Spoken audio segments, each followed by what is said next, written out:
E a SpaceX conseguiu chegar a 20 lançamentos com o mesmo Falcon 9. E agora podemos falar isso com total certeza, porque o booster chegou lá em Porto Canaveral, na Flórida. Ou seja, ele conseguiu pousar e voltar para solo. Lembrando que na última tentativa que a SpaceX tinha de chegar com o booster para ir para 20 lançamentos, ele caiu no meio do caminho e foi perdido, tá bom? Então, a gente está vendo ali o replay do lançamento da missão de uma missão Starlink, levando 23 satélites da constelação. E também a gente vai ver o pouso dessa missão, porque foi realmente muito maneiro. Com isso, a SpaceX ela entra em uma seara que só ela está, de ter um foguete com alta utilização, que é o Falcon 9, com mais de 300 lançamentos. A família Falcon tem muito mais do que isso até. Esse ano deve chegar a 400 lançamentos a família Falcon, se tudo correr como a SpaceX pretende. Estamos ali com 322 só do Falcon 9, 280 pousos e 253 voos reutilizados.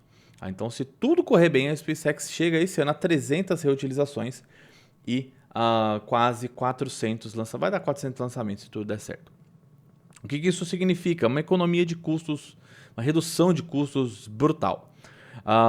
E foi interessante ver nos últimos dias como resgataram algumas falas do passado, principalmente do Tory Bruno, que é da ULA, falando que não era viável fazer a recuperação de foguetes. Tá certo? Não era viável só tecnicamente, mas não era viável financeiramente falando. E a SpaceX já está fazendo a recuperação de seus foguetes desde 2015. Quase 10 anos já. E tá aí a SpaceX. Ela ainda existe. Olha só que coisa mais curiosa, né? Então, a parte boa, a SpaceX continua avançando muito bem nesse ponto.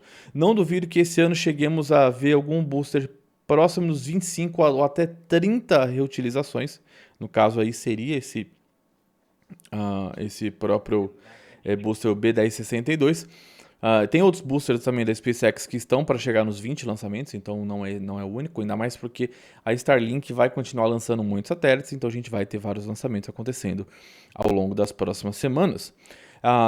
E a gente continua vendo a maturação do projeto Falcon ao longo de 15 anos ali quase de lançamento, para 2010 por volta do primeiro lançamento, a ponto da SpaceX já fazer reutilizações na casa das 3 semanas, tentando reduzir sempre esse valor, esse tempo entre um booster pousar, voltar até solo, no caso da balsa, né, que são das missões Starlink, depois ser recondicionado, né, que eles fazem uma reavaliação, né, para dar uma verificada para ver se está tudo ok, se não tem nenhum problema estrutural, e coloca na preparação para voar novamente.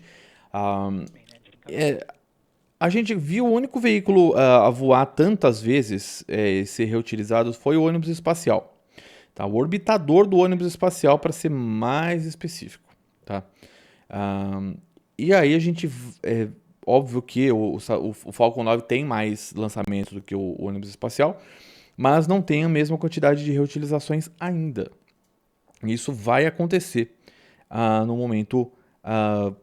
breve até, relativamente breve em termos de história, ou seja, não vai demorar 5 anos para isso acontecer.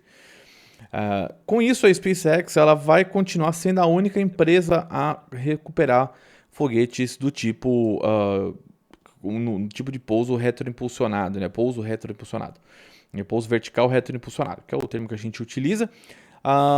Quem está mais próximo hoje, talvez a China, mais longe ainda.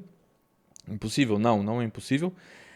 A gente tem nos Estados Unidos quem pousa na vertical é a Blue Origin, e só que são voos suborbitais, outra classe de voo, por mais que seja um feito interessante, não é a mesma coisa. O Falcon 9 chega a mais de 8.000 km por hora, enquanto o New Shepard chega a 3.600. Diferença gigantesca de velocidade, de complexidade, de altitude, massa e por aí vai. Então, infelizmente, não é a mesma coisa. E a gente vai vendo eles caminhando sozinhos nesse mundo dos lançamentos espaciais. Hoje a SpaceX é responsável por 90% de tudo que vai para a órbita do nosso planeta. 90%. Tá? Aí você fala assim, nossa, mas isso é os Estados Unidos? Não, isso é a SpaceX. 6% é responsável pela China e os outros 4% pelo resto do mundo combinado. Isso é uma realidade. E quando a gente colocar o Starship nessa conta, o Starship ainda está em desenvolvimento, é importante lembrar isso, a gente vai ver a quantidade de massa indo para a órbita. A SpaceX pode chegar a ter 99% da massa que vai para a órbita.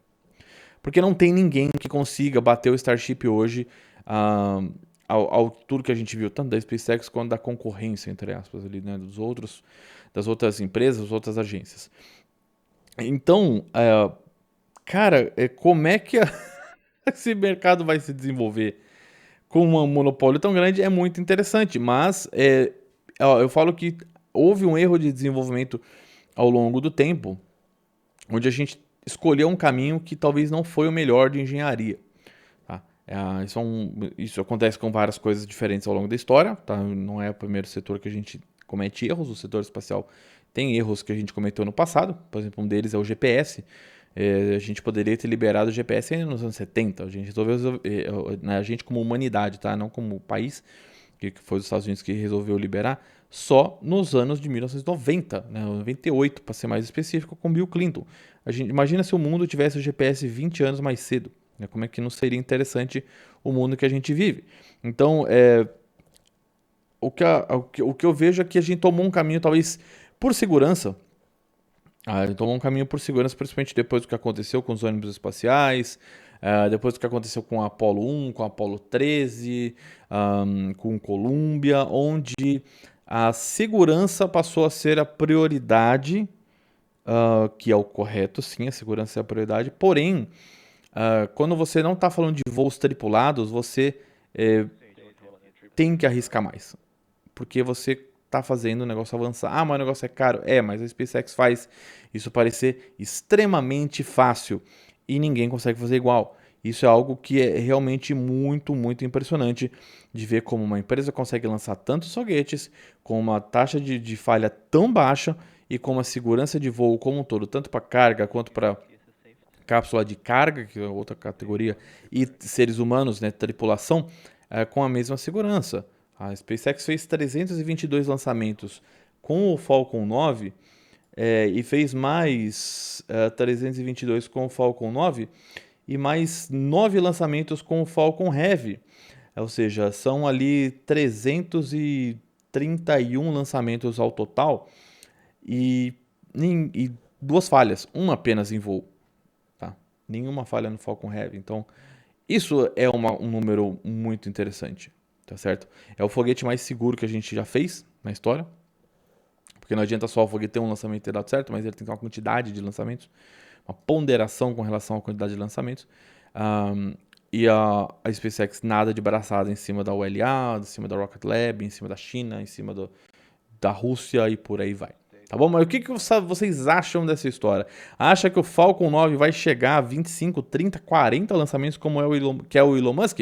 Deixa aí nos comentários. Não se esqueça de deixar o seu like, se inscrever aqui no canal e também acessar a loja do fogueteiro em specialbit.com.br e conhecer produtos espaciais maravilhosos, porque tem camiseta do Falcon 9 e também várias miniaturas bacanas para vocês.